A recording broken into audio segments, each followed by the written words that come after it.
Hello, everybody. Welcome to our podcast. Hey everybody, we're both in the same room this time. Yes. First time, I guess we should wait before we make That's why we revamped our whole background and thumbnail and everything. We're here for a new start. So brand new start. And yeah, we've been very busy the last few weeks. It's been a few even months. Yeah, it's been a challenging few months actually. Yes, but we're back and we're better than ever. I think so. I think we can say that we are doing better than we were. Ever. And we are working on ourselves. And we know that FND Warriors is a priority, but then we need to put ourselves first, after all. Yes. So, yeah, today we'll be discussing triggers. So, that's one that we had planned for a long time. Yes. This was supposed to be our third podcast, so we're talking something like that. We're talking like before Christmas. This was supposed to be a podcast. We were supposed to have a guest speaker, and it was supposed to be a very big topic. Yeah. And it's very relevant actually for me. Something that I really very, very relevant to my life right now. And yes, we've had triggers for sure in the last few months.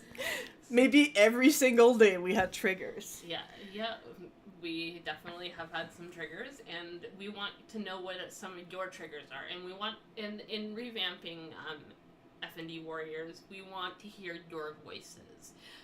We want your voices to be heard. We'll talk about Words of the Warrior, but just introduce it. I will. So Words of the Warrior are something that actually just popped in my head yesterday. That's a revamp of something we had before, but Words of the Warrior, we want to hear your stories. We want to hear from you your stories in your coping strategies, your symptoms, everything like that, but anonymously. Yes, so that and we're gonna put it through an AI system so that it even goes through even more anonymously, so that it doesn't even hear your writing style. It can't even pick up on your writing style when we post it, so it even will be even more anonymous.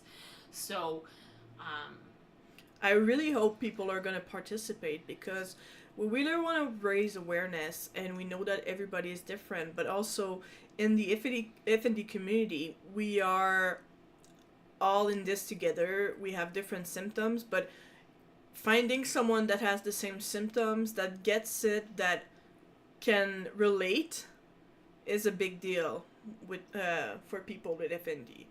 So that's what we're trying to do. We're trying to share stories. We have shared our story, me and Ashley, a couple of times.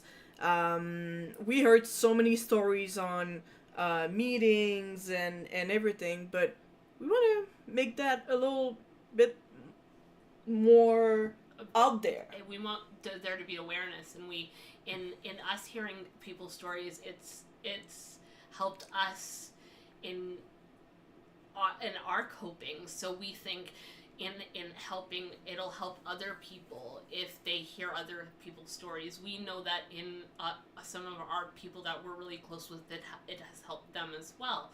So we maybe want to put together some kind of book or some kind of web page or something with these stories that are completely anonymous, so that FND Warriors can go to when they're down or they're having a hard time, that they can go to see these coping strategies and can see these ways that other warriors have gotten through these hard times.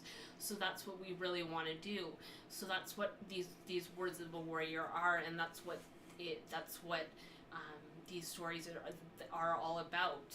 And I think a part of healing is about sharing the story. Yeah, it really is. I've been having so much progress since I've been sharing my story with the group, and It's been really, it's been a game changer for me, to be honest. So, yeah, we want to hear your stories. That would be awesome. Anybody from anywhere in the world, just spread the word. And there's going to be, so how it's going to work, there's going to be a Google form that is going to be published on our Facebook page and everything. It's already published. Oh, sorry, it's already published. I'm late on news. As always. Even if we live in the same house, I'm still not always up to date. Well, I do forget too. It's not, yeah. Yeah. Yeah. So, yes, and it's published a little bit everywhere. We just want you share what you feel comfortable with. You don't have to answer all the questions. You don't have to do anything. And a little bit of any insight or any other stories is going to be relevant to others. And so in part of Words of the Warrior, in sharing the stories, what we also want to do is have you guys interact with us in these YouTube live events that we have. That's why we do these events live, is so that you can interact in the YouTube chat with us. So hey, yes. Everybody, hello to everyone who's listening. Heyo. Nice to see you, whoever's there. Yeah. And welcome to Unraveling FND. It's nice to see that you're there. My name is Ashley. We're gonna start. I am the co-founder of FND Warriors, and my friend, co-host, and finally roommate Elisabeth and I will be talking to you today and exploring different triggers that can affect FND. We also want to introduce you to our cause. We are a support group. We're dedicated to educating, providing information, and guiding individuals through their FND journey. We understand that everyone's journey with functional neurological disorder, FND, is unique and often resembling a roller coaster of symptoms. Our mission is to raise awareness and make this condition more transparent so more people can get the help they need. We provide resources across multiple platforms and offer a 24/7 chat on Discord for continuous support. So to get started, FND is a condition where the brain has trouble sending and receiving information correctly. So this is what functional neurological disorder is. It leads to symptoms that mimic neurological disorders such as strokes and multiple sclerosis. These symptoms may include non-epileptic seizures, weakness or paralysis, or movement disorders. Unlike structural neurological diseases, FND arises from issues in brain function rather than physical damage. It often is linked to psychological stress or trauma, though it is not purely a psychiatric condition. Historically, FND was referred to as conversion disorder or hysteria, but modern research emphasizes it as a neurological basis. Challenges in diagnosis and treatment. FND is not classified solely as a neurological or psychiatric condition, which can lead to patients being transferred between hospitals departments but without receiving proper care. So there's only a few hospitals in the worldwide which have dedicated departments or research programs for FND, highlighting the need for greater awareness or medical advancements. So we always start our podcast off like that because we always want to highlight the importance of FND and how we want to introduce the cause, but like anybody around the world who doesn't know about FND would need a proper introduction. Introduction into what FND is, and, exactly. And we always want to provide a sound medical definition of what FND is. Exactly. Yeah, so that's how we always started off. So if anybody has any questions, they're more than happy to put it in the chat there. Yeah. Let us know. So, Elisabeth, take it away with tonight's podcast topic. Yeah. So tonight, we're gonna talk about triggers. So FND has a variety of triggers that can initiate or exacerbate symptoms. These triggers can be broadly categorized, but it's important to note that the exact cause of FND is still not completely understood. And while these triggers are commonly associated with symptoms onset or exacerbation, I'm having a hard time with that word. Exacerbation, FND can also occur without a clear identifiable trigger. The interaction between biological, psychological, and social factors varies among individuals, making FND a complex condition to diagnose and treat. Here are some triggers, like one of the big triggers that can happen to someone and are going to be discussed in this podcast. So, we're going to start off with emotional and psychological triggers. So, I get to talk about them because they're really big triggers for me. Yeah. They've actually happened to me already in the 30 days that I've been here. I'm sorry, I'm looking at a calendar. I was like... I'm looking at a calendar. I'm looking at the... it's all... to 29 days that I've been here. Like in 2 days, you've been here for a month. I've been here a month. Yeah, I've been here a month, and I was in the hospital a week already. Yeah. I have some serious triggers.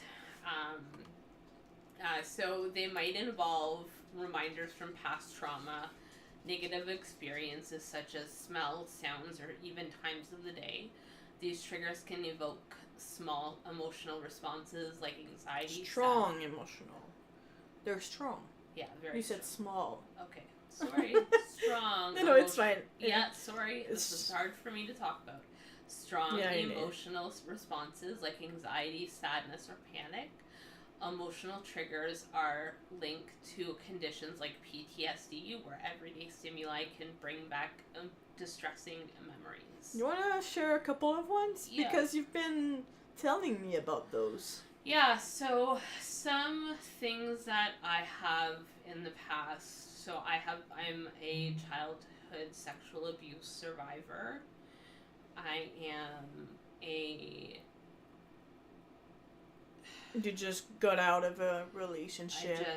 I am a abusive relationship survivor. I'm an abusive domestic violence survivor. I am a physical abusive domestic violence survivor.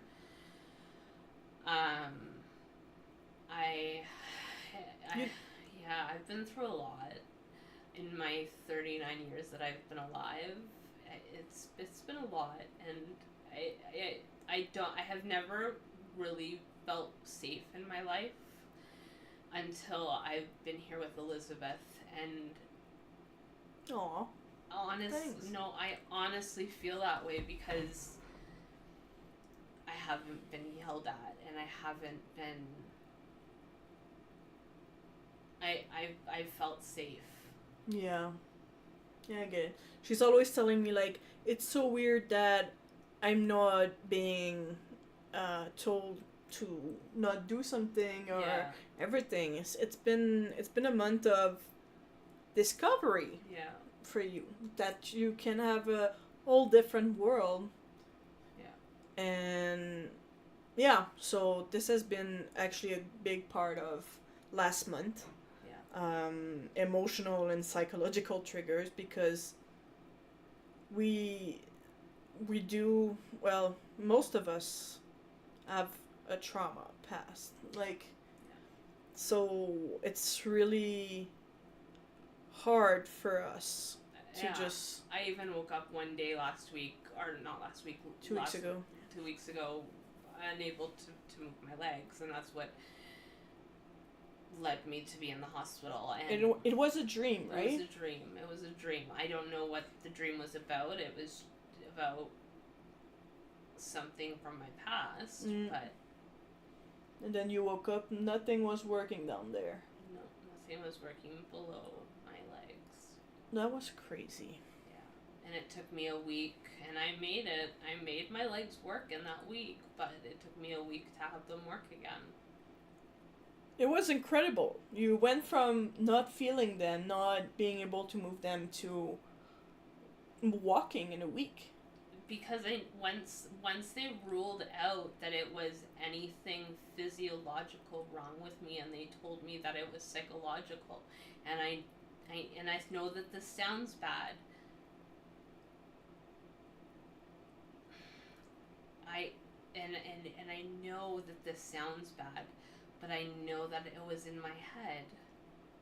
Yeah, head over matter. I knew that it was mind over matter. I knew that I just had to make my legs work. And you did. And I did, and they gave me the, like, when do you think I could make them work by? And I said, I'll make them work by Sunday. And they're like, okay. And I did, and I made them work by Sunday, and that was on Thursday. And I made them work by Sunday. Yeah. That's amazing.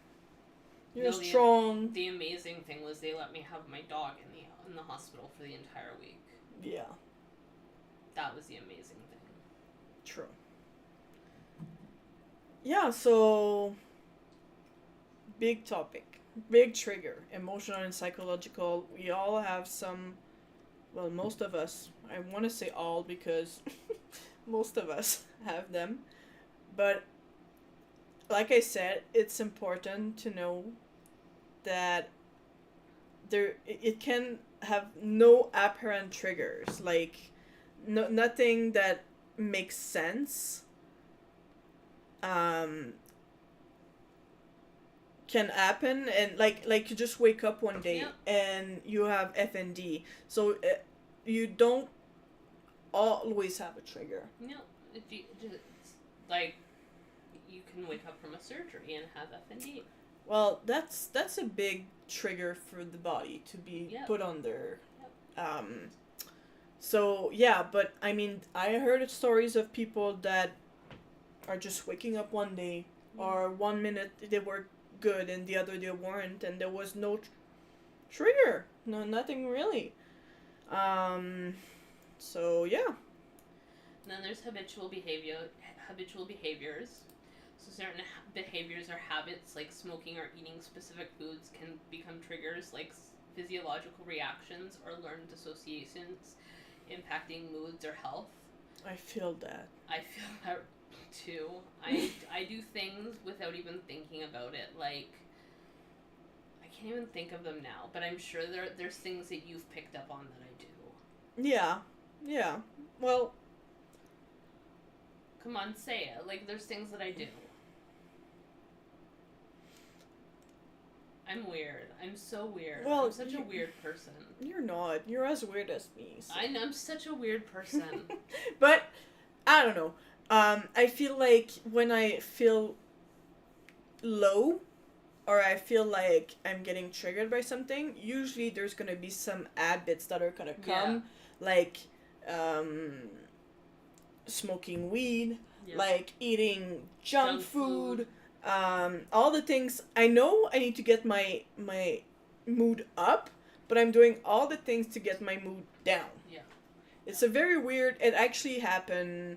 It's still happening. I've been in a bad way. Bad, yeah.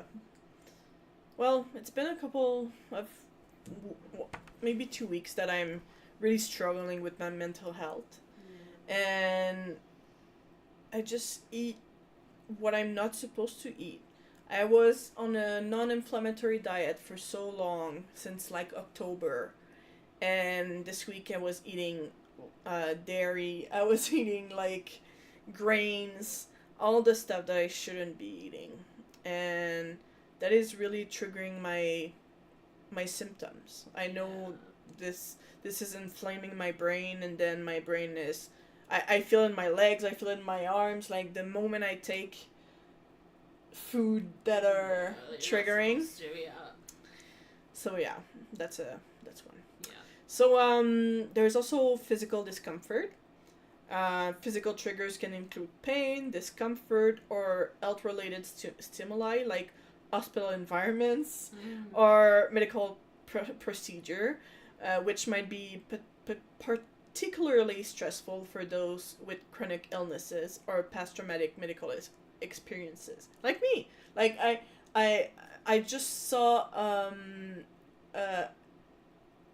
healthcare professional, and he's like, you might need surgery, and I'm like, I don't think I can do it. I don't think I can go.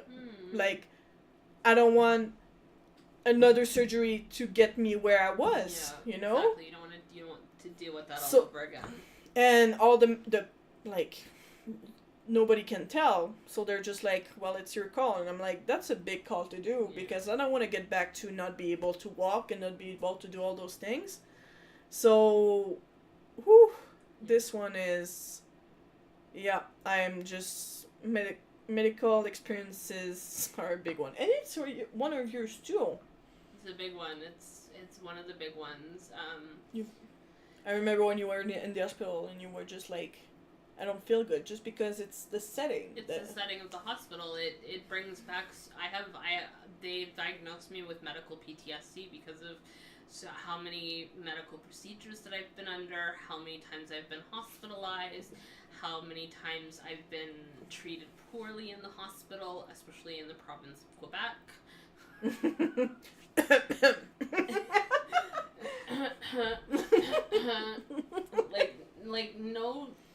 Not trying to add insult to injury or anything, but like, for real. That's bad. She got more help in Alberta so far, over and the phone than I ever did in the province of Quebec for 3 years. In 3 years, yeah. That's crazy. I've got more help over the phone in Alberta than I have in the province of Quebec. And she doesn't even have the healthcare card. I don't even have a health card yet. Yes. Yeah. So let's put it that. Yeah. Let's start. Let's even start with that. Yes. Yeah. Yeah. It's interesting. And then there's daily stressors. So routine stressors like traffic jams, work deadline. I mean, traffic jams I don't even ever have to worry about because I can't have a license. We cannot drive. Because like, whatever, work deadlines, I mean, it can't work because there's but that. There are many people that works and that drives even with FND. Yep. Or arguments. I'm very, very, I know very well about arguments. Arguments made me have severe PTSD and have severe anxiety, and it can act as triggers. I can't be around loud noises. You can ask Elisabeth if I sense any type of she can sense the vibe of the room like that. Like, it's so quick. But I'm like that too. I know if something's different. I know if if the vibe of the room is different, it triggers me. Oh yeah, it does. Me too, but not as much as you. I'm like our mom and dad fighting. Yeah, it's... Yeah, it really stresses me out. We've been conditioned yeah. to be like that with our childhood and everything. Yeah. So it exacerbates conditions like generalized anxiety or depression. It can often be tied to immediate environment or daily routines. Yeah. Yeah, I feel that. I feel that on every level. Well, I had to actually change almost all of my routine because so many things were triggering before, even if it was just something small, but it was reminding me that I couldn't do it anymore or something. Yeah, there's the fact that you're gonna mourn your old life too. I know. You get triggered because you're triggered. Well, yeah. Well, it's a real trigger. Like, you cannot do the same things anymore. You cannot be the same person anymore, and it's really triggering. It is. So there's also social interactions. For some, like me, being in crowded spaces, engaging in prolonged conversation, or even small talk can be overwhelming. That's why I don't participate as much ever. It's just so overwhelming for me. That's why I deal more with the people aspect of things and the social aspect of things, and she deals more with the background. But I do try to participate every week at the meetings. Yes, she absolutely does. And every time I do talk, and I'm pushing myself to do it every week because I know it's good and I'm helping people. But I couldn't do that 24/7 like you do. Like, no. Ever. No. I love it. I'm just introverted by nature, and it's just hard for me. That's why we complement each other really well, because you manage me and I manage the people. Exactly. That's why we work good well. That's the deal. That's the deal. Yeah. So it's working pretty good. It works well. Yeah. So yeah, social interaction is a big one for me. But it's not for Ashley. No, it's not to an extent. Like, okay, if you're dealing with toxic people, that's not social interaction, you know? Like, it's just that they're toxic.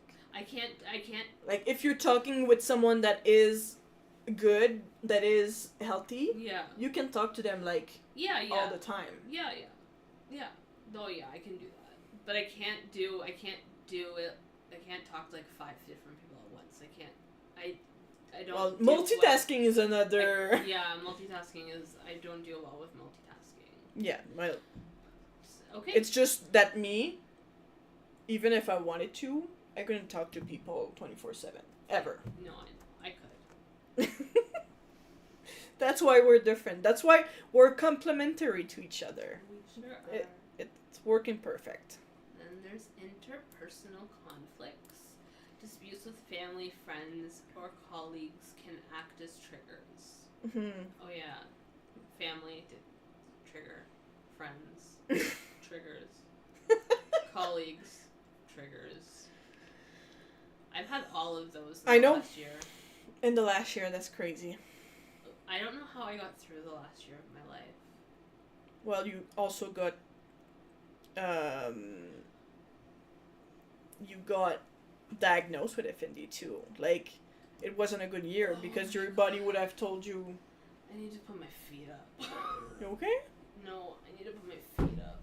Like you're dizzy or? No, I'm good. I just need to put my feet up. Oh, okay. All good. She's good, guys. Yeah, I just need to. But yeah, interpersonal conflicts is a big one for me. I cannot deal with them. I just get out of the room. Yeah, that's literally what I've gotten to the point where that I've been doing, and then my husband was like, "You're just acting like a child. Like, you're just that's how children act." And but it got to the point like where it was, I just can't deal with conflict anymore. Yeah. Like, I think it's just conflict. It was overwhelming. It's got to the point where it was so overwhelming. It was a trigger, and it got. I don't like you know. were going into seizures and stuff. It was so overwhelming. Yeah. I don't know what I don't know if it's just so much has happened in the last year. I mean, I have lawsuits. I have. Yeah, you have a lot to deal with. I have lawsuits. I have divorce. You went across the country. You got a dog. Got a dog. Got terminated. Without cause. Yeah, like, it's been a really, really crazy year. Yeah. But you know what's nice about this year? I'm here with you. That we met each other. Yes, that's what's really good about this year. Exactly. And that's, We needed to find each other. We needed I was struggling too. She says I have my life together, but not really.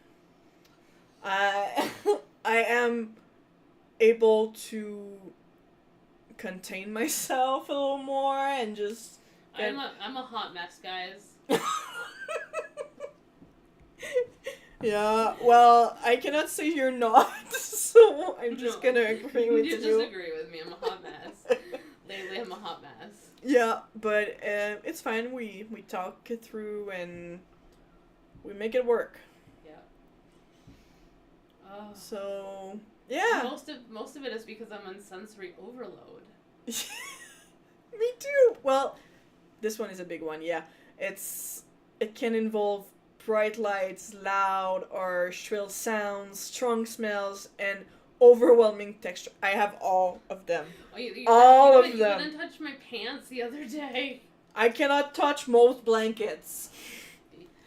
Like microfiber. Will you touch my blanket? Yeah, this one is not too bad.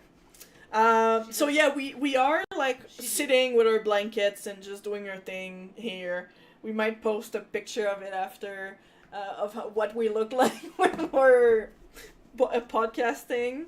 But yeah, so bright lights, I need to wear sunglasses most of the time. Loud sounds, I just get out. I just cannot. I was really surprised we had the radio, or like the radio. How old am I? We had the music on today. The radio. How old am I? Yeah, I'm just gonna stop. Oh my god. Yeah, we had some music today. Well, I do listen to music. It's not that I'm not. I know, but we had I usually do, but on my headphones, and it's noise canceling, so I can. I know, but I don't usually listen to music because it's so loud and it hurts my. I mean, sometimes I do, but I don't usually listen to music a lot of the time. I just.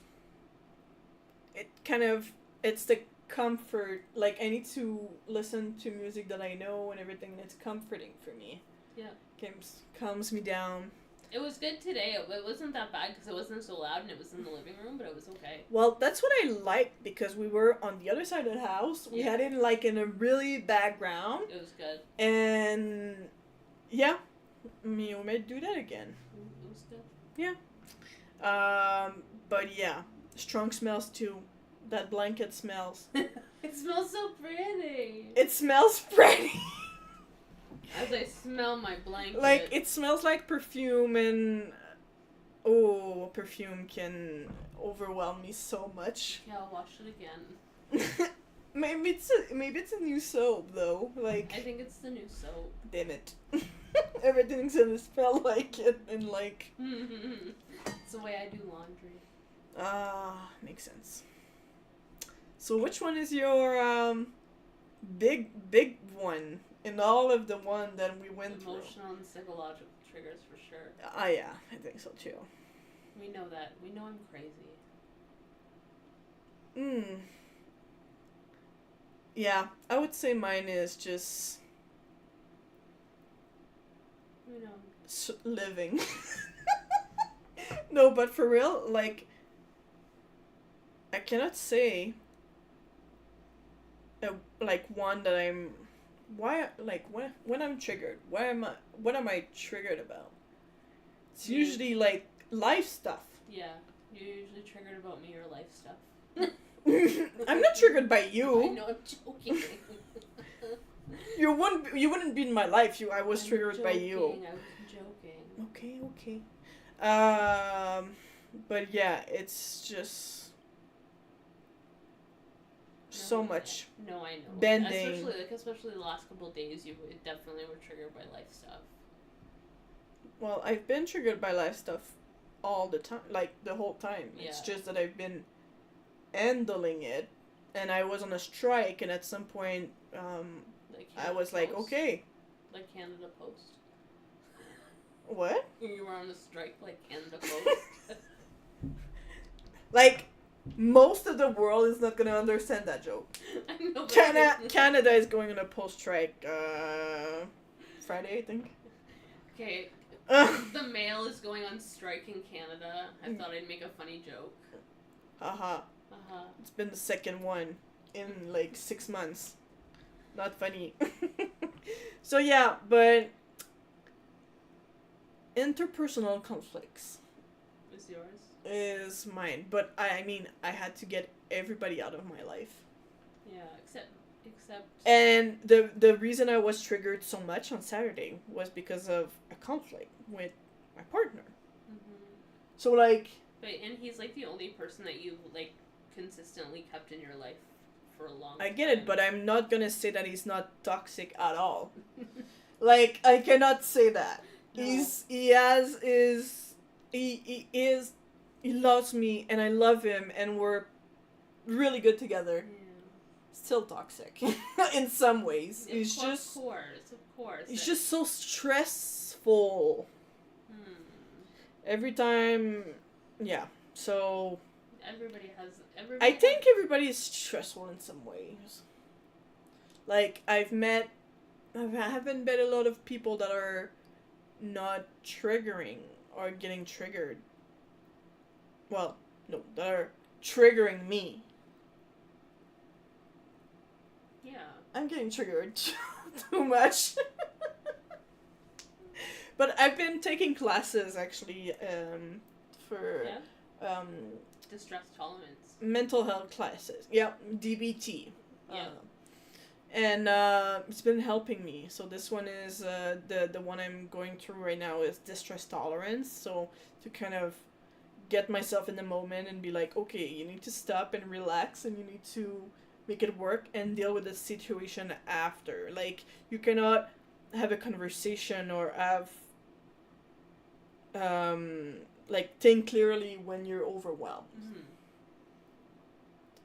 So yeah, it's interesting. Yeah, DBT is really interesting. It's about retraining your thought process. Exactly. Yeah. Well, we have to learn the right things because we never learn them. Exactly. We never learn how to deal with our emotion the healthy way. Well, we're just not told how to deal with our emotion, period. Yay, Whoop, whoop. Are you okay? Yeah, I'm just tired. Today's been a day. I know. We're almost done. No, it's not that. It's been, I don't know. Talking about triggers is a lot. I know. It's a big topic. I know. It's triggering. Well, that's why I didn't put a lot to talk about, because it's just it is and a lot. I know that when you usually talk about triggers, you get triggered. Yeah. And I've sensed that you are kind of getting triggered and coming back to it, and you're in between everything. Yeah. So yeah, this is surely a lot. It is a lot. So, to wrap up today's discussion on emotional triggers and functional neurological disorder, it's important to recognize that emotional landscapes significantly influence our neurological health. Emotional triggers, whether they stem from past traumas, current stresses, or daily interactions, can precipitate or exacerbate symptoms of FND. What we've learned is that understanding these triggers is not just about avoiding them, but learning to navigate through them. Therapy, particularly cognitive behavioral approaches or DBT, has shown to be beneficial in managing how we react to these triggers. Techniques like mindfulness, stress management, and even physical therapies can offer pathways to not only cope, but thrive despite the challenges of FND. However, this journey isn't one to walk alone. The support of a community like ours, whether it's through family, friends, or support groups, plays a pivotal role in recovery and management. There's also a growing community online where individuals share experiences, strategies, and hope. As we conclude, remember that each person's experiences with FND is unique, and what works for one might not work for another. It's about finding what resonates with you, advocating for your needs, and sometimes it's about redefining what recovery looks like for you. Yeah. So thank you for joining us in this exploration of mind and body, where we've seen how intertwined and emotional and neurological health are. So keep learning, keep sharing, and most importantly, keep supporting each other. Until next time, stay curious, stay compassionate, and stay engaged. And please subscribe to our channel.